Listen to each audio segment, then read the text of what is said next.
Les nuages de pluie pesaient lourdement sur Chicago, alors que Elena Moretti essuyait les tables de la Bella Trattoria. Le vin fouettait les fenêtres du petit restaurant italien de Little Italy et le verre vibrait comme un cœur nerveux. C'était un jeudi soir généralement calme, mais ce soir-là, une étrange tension flottait dans l'air, comme si la ville elle-même retenait son souffle. Elena, 28 ans, avec de longs cheveux noirs attachés en un chignon lâche et des yeux qui en voyaient, plus qu'ils n'en révélaient, travaillait ici depuis 3 ans. Elle connaissait les habitués, les touristes aux voix bruyantes et les types qui ne collaient pas à l'ambiance du lieu. Ce soir, 3 hommes étaient assis à la table 9, un coin sombre et rarement choisi car trop isolé. Ils l'avaient expressément demandé et cela seul suffisait à réveiller l'instinct d'Elena. Elle leur avait apporté leur commande il y a 1 heure, une lasagne à peine touchée et du vin rouge qui restait intact dans leur verre. Le plus jeune, aux mains nerveuses et au visage trop lisse pour cet endroit, tapotait constamment sur son téléphone. Le plus âgé, avec une cicatrice en forme d'éclair courant de son front à son menton, fixait la porte sans relâche. Le troisième, un homme trapu avec une dinde en or qui brillait dans la lumière tamisée, tambourinait des doigts sur la table, un rythme qui donnait des frissons dans la nuque d'Elena.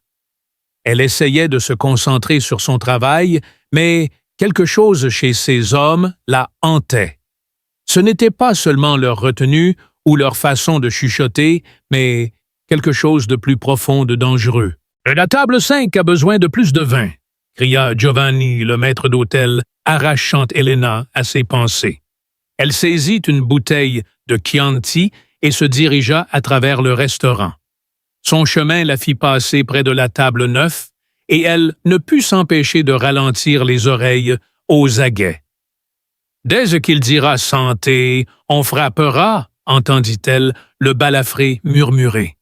Les mots la frappèrent comme une bourrasque froide.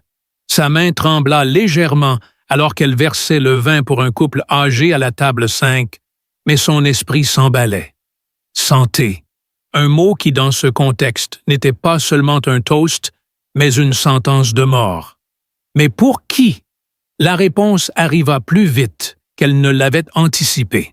La porte d'entrée de la Bella Trattoria s'ouvrit à la volée, et Don Carlo Moretti entra dans la salle avec une aura qui emplit tout l'espace. Il était plus jeune qu'Elena ne l'avait imaginé, peut-être la quarantaine, avec des cheveux noirs striés de fils argentés et des yeux qui saisissaient toutes et tous d'un seul regard. Elle avait entendu les rumeurs à son sujet. Le roi officieux de Little Italy, un homme qui réglait les problèmes que la police n'osait toucher. 3 hommes le suivaient, leurs costumes sur mesure dissimulant à peine les armes en dessous. Ils se déplaçaient comme des prédateurs, scrutant la salle et se positionnant stratégiquement. L'un près du comptoir, un autre près de la cuisine, le troisième à la porte. Don Carlo se dirigea directement vers sa table habituelle, la table 3, au centre de la salle, où il pouvait tout voir et être vu de tous. Son arrivée était comme une pièce de théâtre, et les clients joignaient le jeu, leur conversation s'adoucissant leurs regards empreints de respect. « Buonasera, Don Carlo » dit Sofia, la propriétaire du restaurant, apparaissant comme par magie à ses côtés. « Votre table est prête. »« Perfetto » répondit-il, sa voix chaude, mais empreinte d'une autorité qui n'admettait aucune contradiction. Lena risqua un coup d'œil vers la table 9. Les 3 hommes étaient figés, leur posture décontractée, remplacée par une tension palpable. Le balafré avait glissé une main sous sa veste, le plus jeune fixait Don Carlo comme s'il voulait le tuer du regard, et celui à la dent en or avait cessé de tambouriner ses phalanges blanchies par la tension. « Dès qu'il dira « santé », on frappera. » Les mots résonnaient dans la tête d'Elena et son sang se glaça. Ils étaient là pour tuer Don Carlo. Elle se souvenait des histoires qu'elle avait entendues enfant sur son père victime d'un clan rival. Il n'était qu'un simple commerçant qui avait refusé de payer une taxe de protection. Les cicatrices de cette nuit où elle l'avait trouvé couvert de sang sur le sol de la cuisine n'avaient jamais guéri. À l'époque, elle s'était jurée de rester loin de cette vie, mais maintenant, elle était en plein dedans, incapable de détourner le regard. Don Carlo s'installa dans son siège, satisfait comme un roi dans son royaume.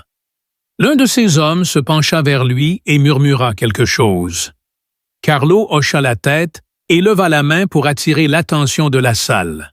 « Mes amis, lança-t-il sa voix charismatique et accueillante, ce soir, nous célébrons la vie, la famille et les liens qui nous rendent forts. » Quelques clients sourirent, d'autres hochèrent la tête.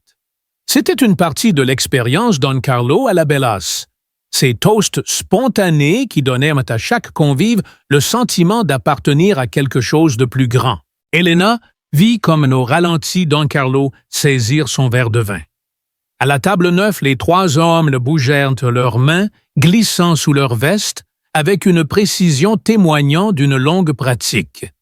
Dans quelques secondes, Don Carlo lèverait son verre, dirait « santé », et déclencherait son propre arrêt de mort. Son cœur battait à tout rompre, sa respiration était courte. Chaque instinct lui criait de rester en dehors de ça, de baisser la tête, de faire comme si elle n'avait rien entendu. Mais elle se souvint de la douleur dans les yeux de sa mère lorsqu'elles avaient appris la mort de son père. Elle ne pouvait pas laisser cela se reproduire, pas si elle pouvait l'empêcher.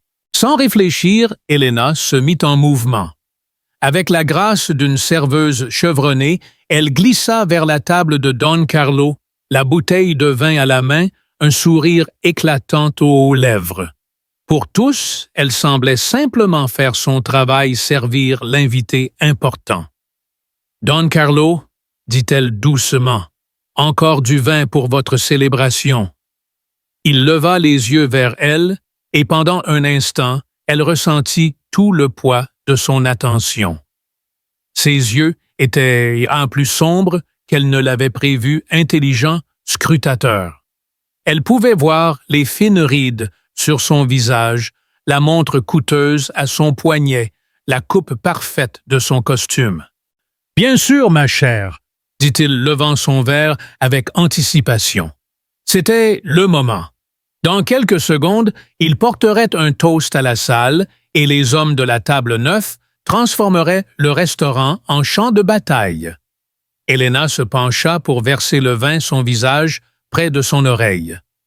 Pour les spectateurs, cela ressemblait à un service exceptionnel, une serveuse veillante à ne pas renverser une goutte. « Taisez-vous » murmura-t-elle, sa voix à peine audible.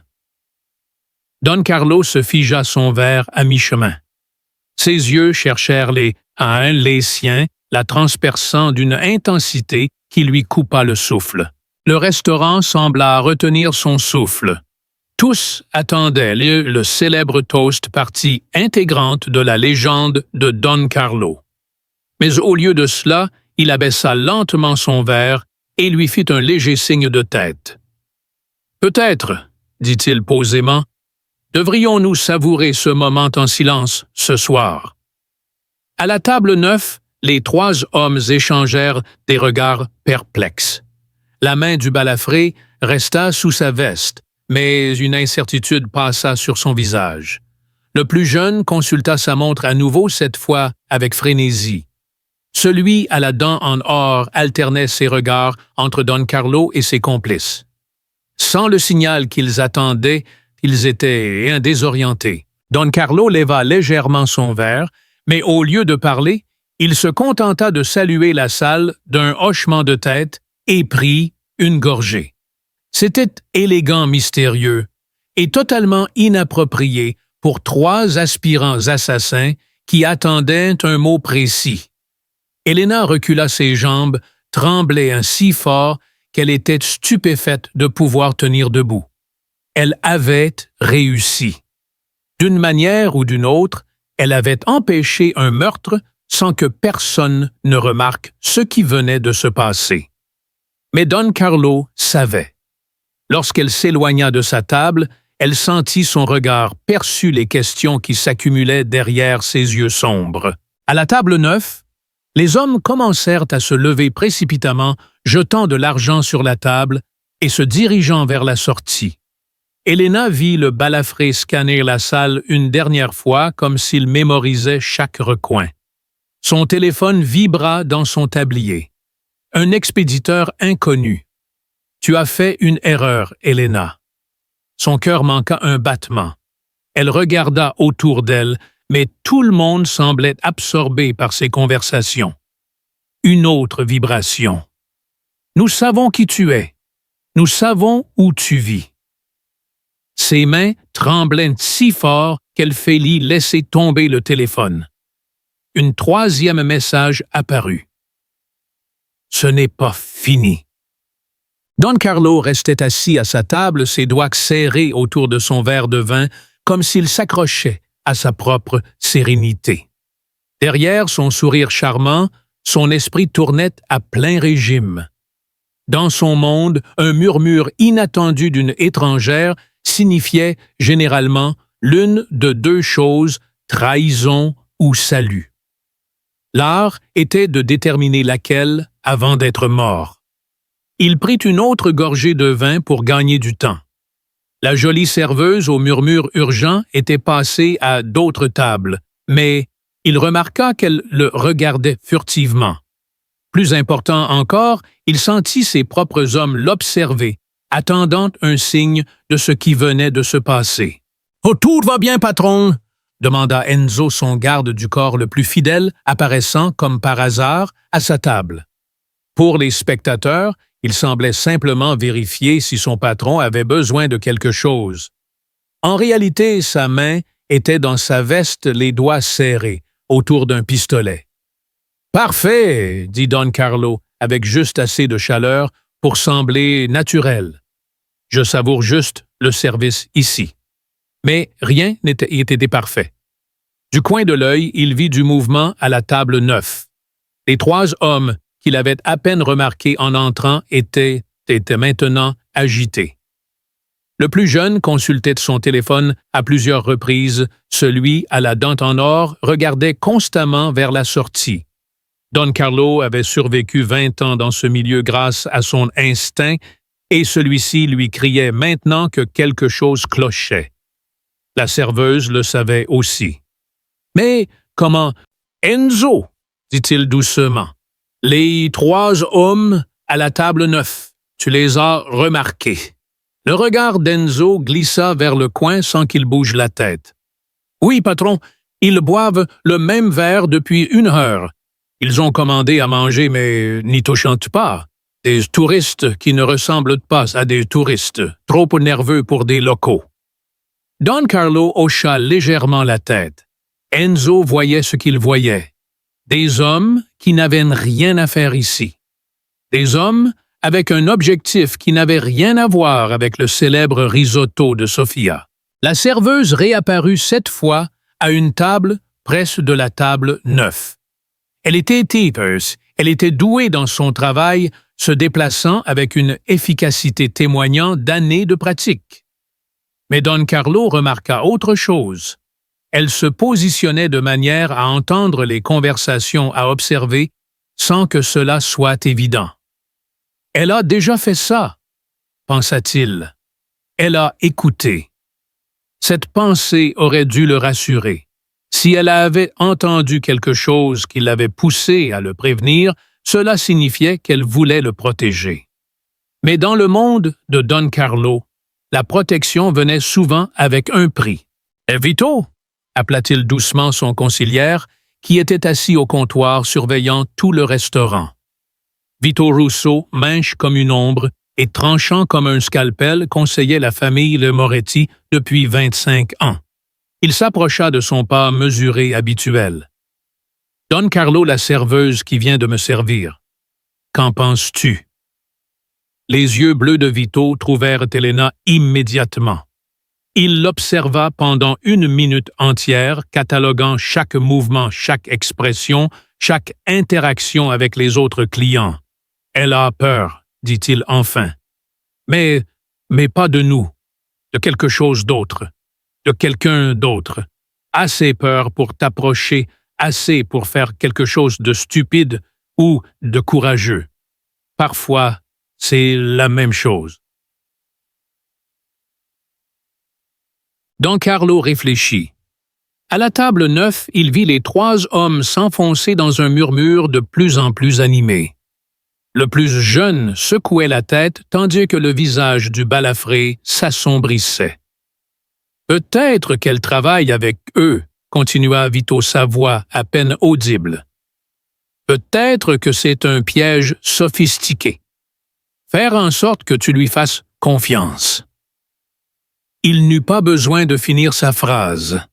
Ils savaient tous deux comment ces histoires se terminaient ou, dit Don Carlo pensivement, « est-ce la seule raison pour laquelle je respire encore. » Les 3 hommes de la table 9 se levèrent, jetant de l'argent sur la table et se dirigeant précipitamment vers la sortie. Don Carlo observa Elena de près et vit quelque chose qui lui glaça le sang. Elle les reconnaissait. Plus encore, elle avait peur d'eux. Le genre de peur qui vient de savoir de quoi quelqu'un est capable.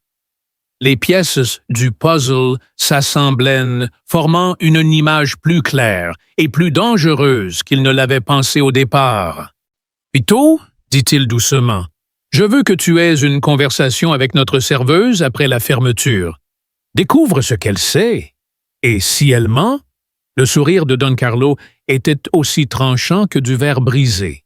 « Eh bien, nous le découvrirons aussi. » Alors que les 3 étrangers disparaissaient dans la nuit pluvieuse, Don Carlo leva son verre à nouveau et prit une gorgée.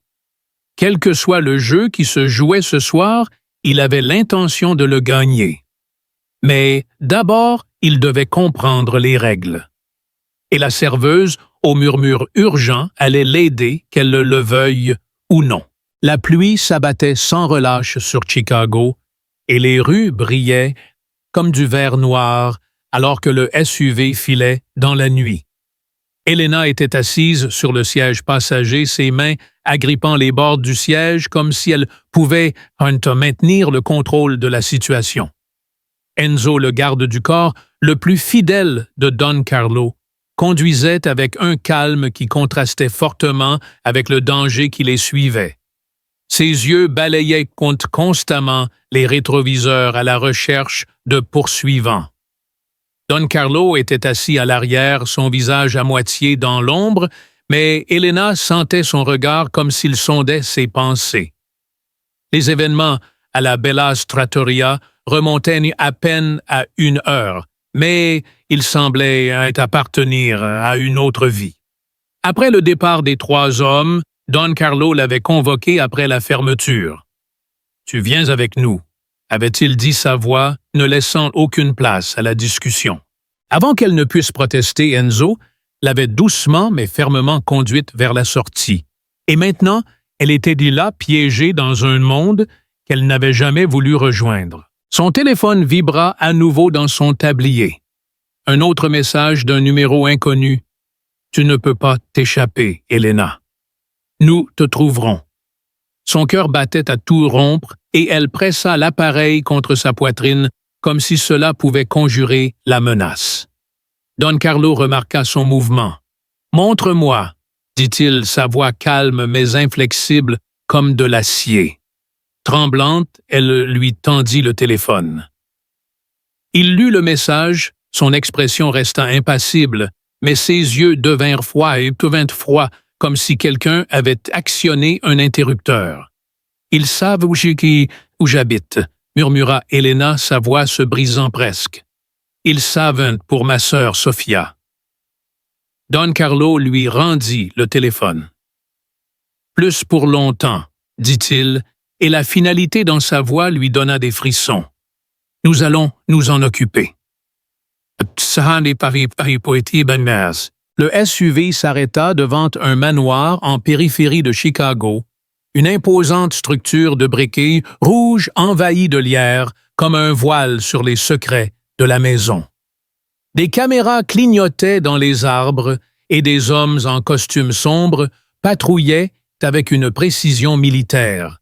À l'intérieur, la maison mêlait luxe ancien et technologie de sécurité moderne, sol de marbre lustre antique, mais aussi détecteurs de mouvement et portes renforcées. Elena se sentait comme une intruse dans une forteresse construite pour une guerre. Don Carlo la conduisit dans un bureau aux murs lambrissés de bois sombre. Des étagères s'élevaient jusqu'au plafond rempli de volumes reliés de cuir que personne ne semblait jamais lire. Vito, son conciliaire, attendait déjà ses yeux bleus, l'examinant avec la froideur d'un scientifique étudiant un spécimen inconnu. « Assieds-tu et toi, Elena ?» dit Don Carlo, se tenant derrière un bureau massif. Elle obéit, ses mains entrelacées pour cacher leur tremblement. « Ce que tu as fait ce soir était très courageux, » commença-t-il sa voix calme mais pénétrante. « Mais aussi très dangereux.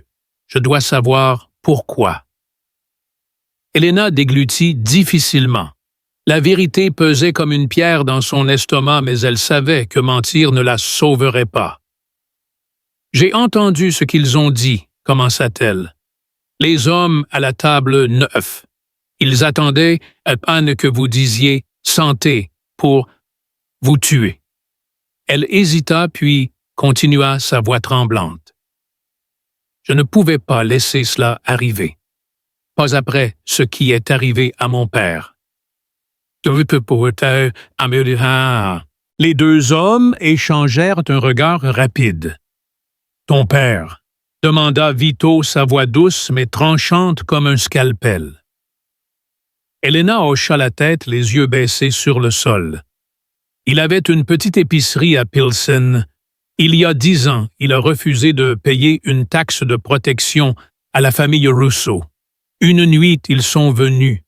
J'avais 12 ans quand je l'ai trouvé, couvert de sang sur le sol de la cuisine. Sa voix se brisa, et elle se mordit la lèvre pour retenir ses larmes. Ma mère n'a plus jamais souri. Je me suis juré de rester loin de cette vie. Mais ce soir, c'était comme si je le revoyais. Je ne pouvais pas détourner le regard. Don Carlo s'adossa à son siège, ses doigts tambourinant légèrement sur le bureau. « La famille Russo », dit-il pensivement, ses yeux se plissant. « Ils essaient d'empiéter sur mon territoire depuis des années. Cela explique beaucoup de choses. » Vito hocha la tête. Les hommes à la table 9. Pas de simples tueurs à gages. Ils portent la marque des Russo, précis mais arrogants. Ils pensaient pouvoir t'éliminer sur ton propre terrain. Elena fronça les sourcils, sa peur se mêlant de colère. Mais pourquoi moi, pourquoi me menacent-ils? Don Carlo esquissa un sourire étroit, ni amical, ni menaçant. Parce que tu as contrecarré leur plan. Dans notre monde, c'est personnel. Et ils veulent te punir pour ça. Avant qu'elle ne puisse répondre, un fracas assourdissant brisa le silence. Le verre se brisa et des coups de feu résonnèrent dans la nuit. Enzo réagit instantanément, dégainant son arme et poussant Elena derrière une colonne massive. « Reste baissé », siffla-t-il, ses yeux scrutant les fenêtres. Don Carlo était déjà en mouvement, un revolver apparut comme par magie dans sa main.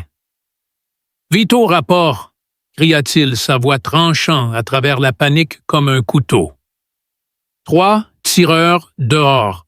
répondit Vito depuis la fenêtre où il s'était mis à couvert. « Formation professionnelle. Ils ont encerclé la maison. » Un autre coup fit voler un lustre en éclats et des fragments de cristal tombèrent sur le sol de marbre comme une neige mortelle. Elena se pressa contre le mur, sa respiration saccadée, ses mains tremblantes. Les hommes qui l'avaient menacée étaient pointés de retour. Et cette fois, il ne voulait pas seulement Don Carlo. Il les voulait inviter tous. « Un repli !» ordonna Don Carlo avec un calme effrayant dans la panique. « Au sous-sol !» Elena cligna des yeux confuses. « Sous-sol !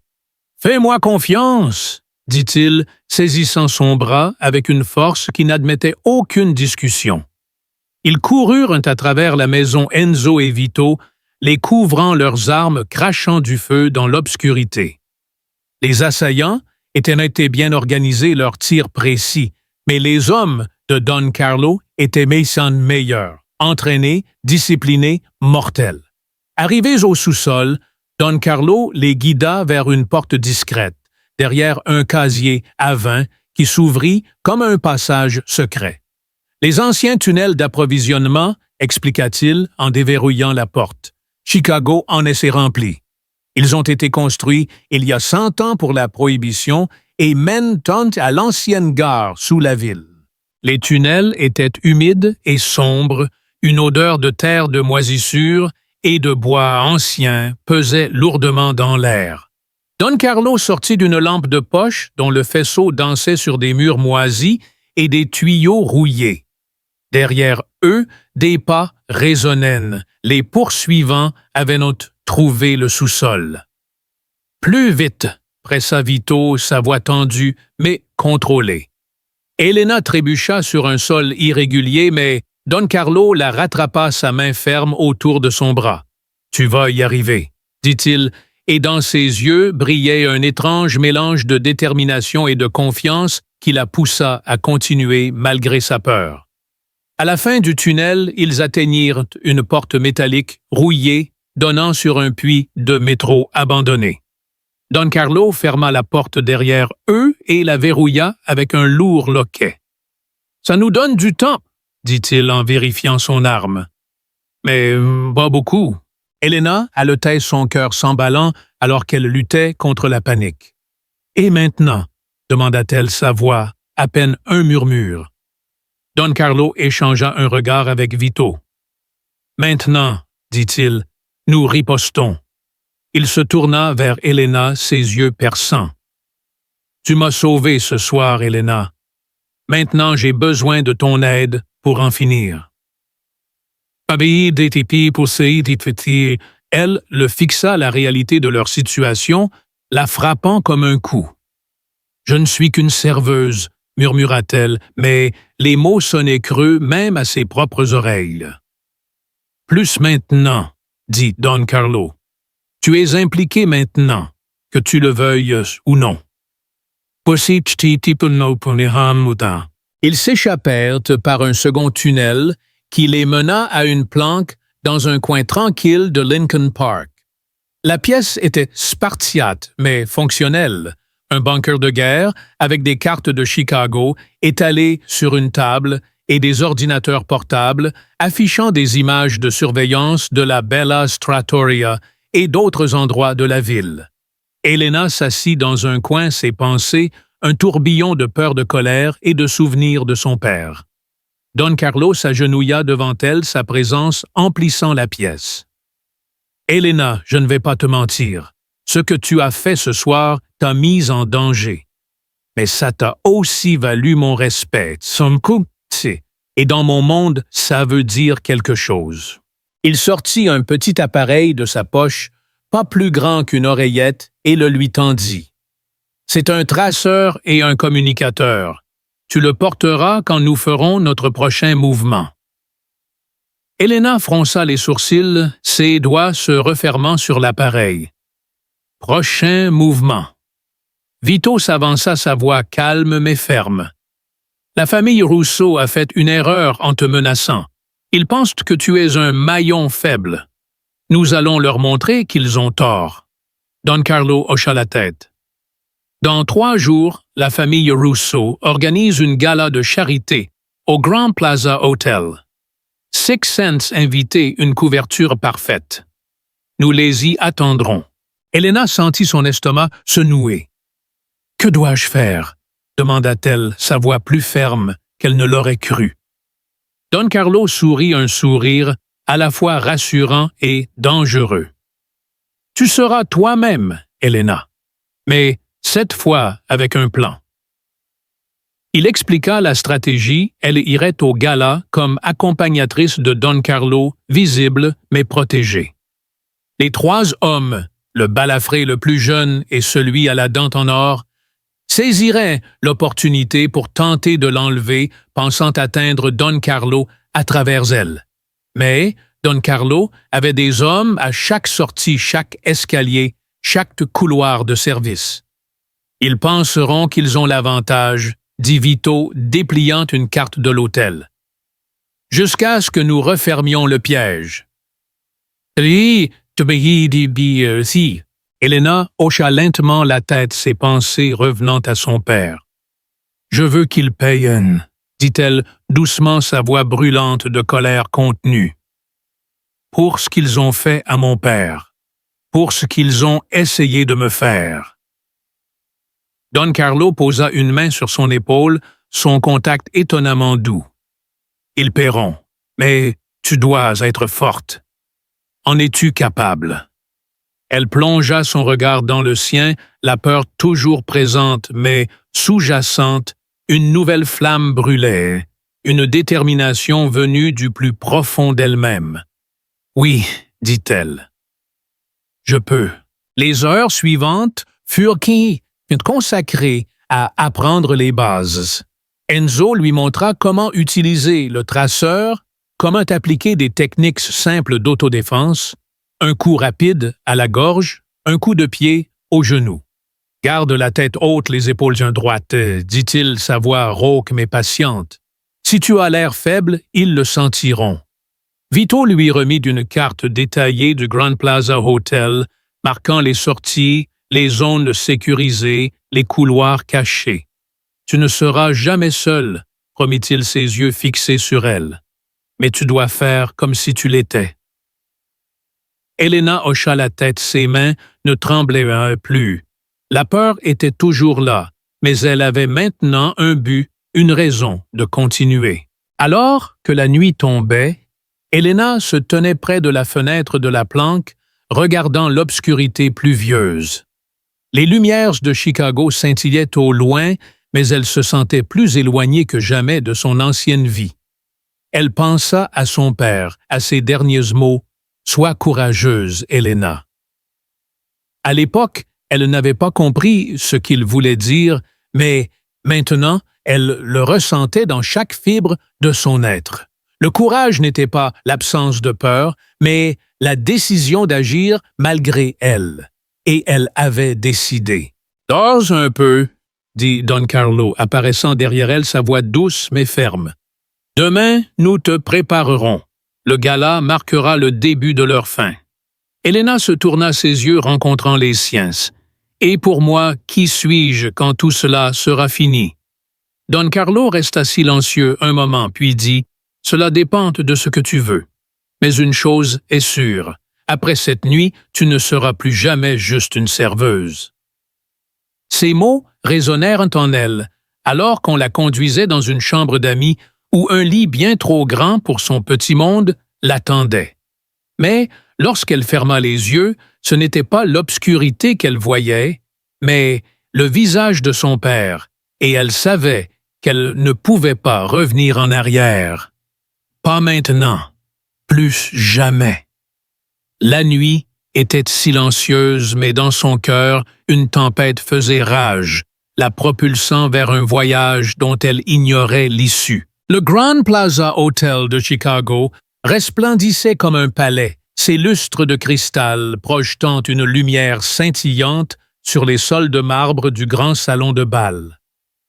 600 invités, vêtus de tenues de soirée coûtant plus que le loyer annuel d'Elena, flottaient à travers la pièce, leurs voix formant un bourdonnement de bavardage et de rires.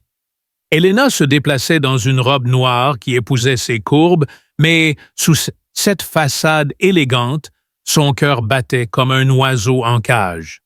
Don Carlo marchait à ses côtés, sa main reposant légèrement mais de manière possessive sur son dos. Pour les invités, il semblait qu'un homme puissant présentait sa charmante compagne.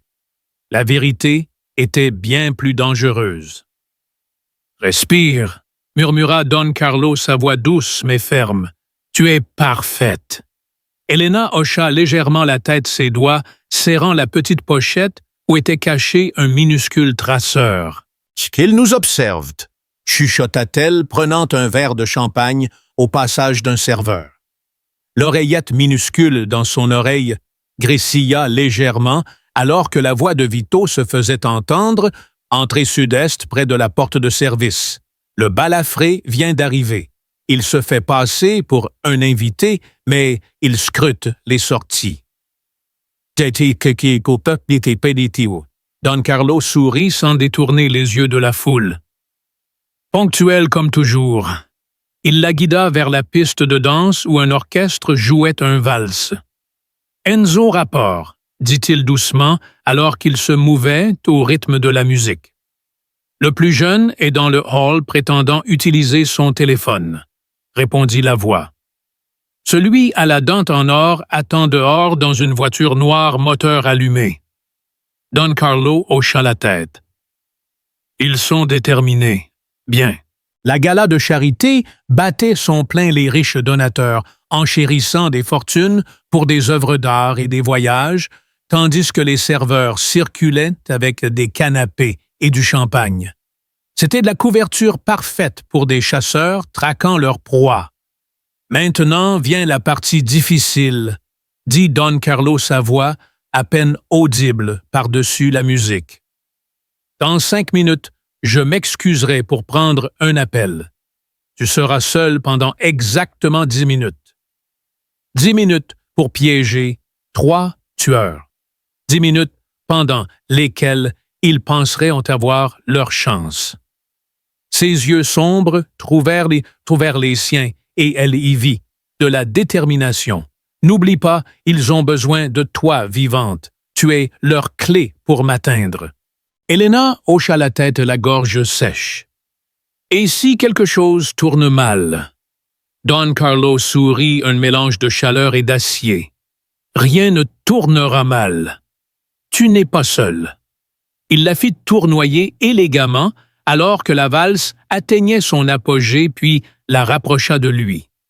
Pour les spectateurs, cela semblait romantique, mais en réalité, il vérifiait le traceur dans son collier. « C'est l'heure », dit-il. Avec un geste théâtral, il baisa sa main assez fort pour que les invités à proximité l'entendent. « Je reviens tout de suite, ma chère. Ne va nulle part. » Puis il disparut, se fondant dans la foule, comme une ombre se dissout dans la nuit. Elena se tenait seule, au bord de la piste de danse, sentant les regards de centaines d'yeux. Certains appartenaient à des invités curieux qui avaient remarqué son arrivée avec Don Carlo. D'autres appartenaient Mocoliti aux prédateurs qui se rapprochaient. Elle se dirigea comme prévu vers le balcon où l'air frais d'octobre apaisa sa peau échauffée. « Vito, je suis en position », murmura-t-elle, ses lèvres bougeant à peine. « Compris », répondit-il. « Nous les avons tous les trois en visuel. Tu t'en sors bien. » Le balcon était presque vide, seuls quelques invités profitaient de la vue sur les lumières scintillantes de Chicago. Elena se posta près de la balustrade, jouant le rôle d'une femme perdue dans ses pensées. Elle n'eut pas à attendre longtemps. « Belle soirée, n'est-ce que pas ?» dit une voix derrière elle. Elena se retourna et vit le balafré étonnamment respectable dans un smoking coûteux. Mais la cicatrice qui traversait son visage racontait une histoire de violence qu'il avait survécue. « Oui », répondit-elle, sa voix calme malgré l'adrénaline qui courait dans ses veines. « Très paisible. »« Paisible ?» répéta-t-il, s'approchant, son sourire froid comme le vent. « Un mot étrange, vu quoi ?» demanda-t-elle, ses yeux fixés sur les siens. « Vu que tu vas venir avec moi pour discuter de ton ami Carlo. » Derrière lui, le plus jeune émergea de l'ombre de la porte de service, ses mouvements nerveux mais déterminés. Du coin de l'œil, Elena vit celui à la dent en or se positionner dans le hall principal, prêt à couper leur retraite. « Je ne pense pas, » dit Elena surprise par son propre calme. « Je ne crois pas que tu aies le choix, » dit le balafré, glissant une main dans sa veste. C'était le moment où le piège devait se refermer, où tout s'effondrait catastrophiquement. Mais avant qu'il ne puisse sortir son arme, il se figea. Ses yeux s'élargirent d'abord de confusion puis de peur. Tout autour du balcon des hommes en costume surgirent des ombres, leurs armes dégainées avec une précision professionnelle. Les vrais invités avaient disparu, comme par magie, ne laissant que les chasseurs et leur proie. « Vincenzo Russo » tonna la voix de Don Carlo à travers l'air nocturne comme un verdict. « Je crois que tu voulais discuter. » Les hommes de Don Carlo refermèrent le cercle, leurs mouvements synchronisés, comme s'ils avaient répété cela 1000 fois. Le balafré, Vincenzo, leva les mains, ses yeux, cherchant désespérément une issue. Le plus jeune laissa tomber son téléphone, ses mains tremblantes. Celui à la dent en or tenta de sprinter vers la porte, mais Enzo fut plus rapide, son pistolet pointé directement sur sa poitrine. « Pas un geste », dit Enzo, sa voix calme, mais mortelle. Elena restait figée, sa respiration courte. Don Carlo s'avança à ses côtés, sa main reposant brièvement sur son épaule. « Bien joué », murmura-t-il, puis il se tourna vers Vincenzo. « Tu as fait une erreur en la menaçant. Dans mon monde, on paye pour ça. » Vincenzo cracha par terre, ses yeux brillants de haine. « Tu ne survivras pas à ça, Carlo. Les Russo arrivent et ils vont. » Ces mots se terminèrent en un cri alors qu'Enzo le plaquait au sol. En quelques minutes, les 3 hommes furent ligotés et emmenés leur plan en ruine. 2 semaines plus tard, Elena était assise dans la Bella Trattoria, mais l'endroit était à peine reconnaissable. Nouvelle fenêtre, nouvelle table, un système de sécurité rivalisant avec Fort Knox. Sofia, la propriétaire, se déplaçait avec une nouvelle énergie dans la cuisine, mais 2 hommes en costume coûteux qui mangeaient un peu gardaient désormais les entrées. L'histoire officielle était que Don Carlo avait investi dans son restaurant préféré. La vérité était plus complexe. « Tu penses trop », dit Don Carlo de l'autre côté de la table, coupant son steak avec une précision chirurgicale. « J'entends les rouages dans ta tête. » Elena leva les yeux de son risotto intact. « Je me demande juste ce qui leur est arrivé, Vincenzo et les autres. » Don Carlo s'adossa ses yeux, l'observant. « Est-ce que ça change quelque chose? » C'était une question simple, avec une réponse compliquée. Il y a 3 semaines, Elena se serait passionnément souciée du sort de 3 hommes, même dangereux. Maintenant, après tout ce qu'elle avait vu, elle trouvait ses limites morales déplacées d'une manière qui aurait dû l'inquiéter, mais ce n'était pas le cas. « Je ne pense pas, » dit-elle finalement. Don Carlo hocha la tête. « Ils nous ont tout dit ce que nous devions savoir avant qu'ils disparaissent. Il s'est avéré qu'ils ne travaillaient pas seuls. La famille Russo de New York voulait s'emparer de mon territoire. Ils pensaient que ma mort créerait assez de chaos pour leur ouvrir une porte. » Son sourire était aussi tranchant qu'un couteau. « Maintenant, ils savent à quoi s'en tenir. » Elena hocha la tête, acceptant cette nouvelle réalité où les gens disparaissaient plutôt que d'être arrêtés. C'était le monde de Don Carlo, et qu'elle l'ait choisi ou non, elle en faisait désormais partie. À propos de nouveaux arrangements, continua-t-il, plongeant la main dans sa veste. Il en sortit une petite boîte en velours discrète, mais Elena avait appris que rien dans ce monde n'était ce qu'il semblait. À l'intérieur se trouvait une bague, pas une bague de fiançailles, mais quelque chose de plus significatif. Une lourde bague en or ornée des armoiries de la famille Moretti. « Je ne comprends pas, » dit-elle, ses doigts caressant le métal froid. « Tu m'as sauvé la vie, Elena, » dit Don Carlo, sa voix douce mais ferme.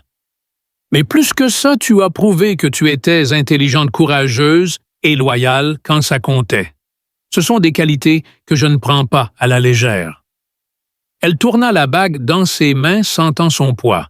« Qu'est-ce que ça signifie? »« Ça signifie que tu es maintenant de la famille, » dit-il. « Pas par le sang, mais par le choix et les circonstances qui peuvent être plus forts que le sang. Ça signifie que tu ne manqueras jamais de rien. Protection, argent, opportunité. Mais ça implique aussi des obligations. Loyauté, discrétion, compréhension, que certaines conversations n'ont jamais eu lieu, que certains noms ne doivent jamais sortir. » Sa voix portait l'autorité d'un homme habitué à être obéi. « Ça signifie que quiconque te menace me menace. Et ça a des conséquences. » Helena glissa la bague à son doigt. Elle allait parfaitement comme si elle avait été faite pour elle. « Et si un jour je veux partir, revenir à une vie normale? » Don Carlo rit doucement, un son sans humour. « Ma chère, tu as cessé d'être une personne normale quand tu as murmuré « Taisez-vous ». Il n'y a pas de retour en arrière. Mais pourquoi le voudrais-tu? Il désigna le restaurant, les nouveaux meubles, la sécurité, le sourire revenu sur le visage de Sophia. Tu as maintenant du respect, de la sécurité, un but. Combien de gens peuvent dire que leur vie a du sens? Helena regarda autour d'elle, voyant la Bellaz avec des yeux neufs. Le restaurant était maintenant magnifique, rentable, sécurisé. Sophia souriait, plus s'inquiétait moins pour le loyer ou les fauteurs de troubles. Les enfants du quartier qui taguaient autrefois les fenêtres traitaient maintenant l'endroit avec révérence. Le travail de serveuse est à toi aussi longtemps que tu le veux, dit Don Carlo. Sophia pense que tu portes chance, mais tu auras aussi d'autres tâches. Parfois, j'aurai besoin de toi pour écouter des conversations, observer des gens, être mes yeux et mes oreilles dans des endroits où mes hommes habituels se feraient remarquer. Mes filles, petit ami. Une espionne, une confidente, un membre de la famille qui, par hasard, était très doué pour remarquer ce qui échappait aux autres. Helena toucha la bague, sentant son poids à la fois littéral et métaphorique. Elle pensa à son ancienne vie, le petit appartement, les soucis constants de facture, la solitude d'être invisible au monde. Maintenant, elle était visible, protégée, importante et dangereuse. Mais en regardant Don Carlo, elle réalisa que ce chemin était aussi un avertissement. Son courage l'avait sauvée, mais l'avait aussi entraînée dans un monde où chaque décision avait des conséquences. Elle pensa à son père, à sa mort, à la violence déclenchée par son refus de plier. Elle avait puni la famille Rousseau, mais à quel prix était-elle maintenant partie intégrante de la même machinerie qui avait détruit son père? « Santé !» dit soudain Don Carlo, levant son verre de vin avec un léger sourire. Pendant un instant, le cœur d'Helena s'arrêta, mais elle comprit. Ce n'était pas un retour irréfléchi aux mots qui avaient failli le tuer, mais une reconnaissance délibérée de leur voyage commun. Elle leva son propre verre, ses yeux rencontrant les siens. « Santé !» dit-elle, et ils burent ensemble dans le restaurant où elle lui avait sauvé la vie et perdu son ancienne vie. Dehors, la ville continuait son rythme frénétique, pleine de gens aux problèmes ordinaires. À l'intérieur, une serveuse qui n'en était plus une était assise avec un homme qui possédait des pans du monde, planifiant un avenir qui serait tout sauf ordinaire. Mais alors qu'il buvait une leçon, résonnait dans l'esprit d'Helena plus clair que jamais. Le courage pouvait sauver des vies, mais il pouvait aussi forger des chaînes. Sa décision d'avertir Don Carlo était née du désir d'empêcher une injustice, mais elle l'avait entraîné dans un monde où la violence et la loyauté étaient la monnaie d'échange. Elle avait appris que la véritable force ne résidait pas seulement dans l'action courageuse, mais dans la compréhension des conséquences et le choix conscient. Pour ceux qui entendaient cette histoire, le message était clair. Le courage est puissant, mais dangereux s'il est exercé sans réflexion. Plutôt que de s'aventurer dans les recoins sombres du pouvoir, nous devrions trouver la force de faire ce qui est juste. Par l'honnêteté, en signalant les crimes aux autorités, en construisant des communautés qui favorisent la sécurité et la justice. Car, dans un monde où des hommes, comme Don Carlo, règnent, la véritable victoire est de mener une vie libre des ombres de la violence.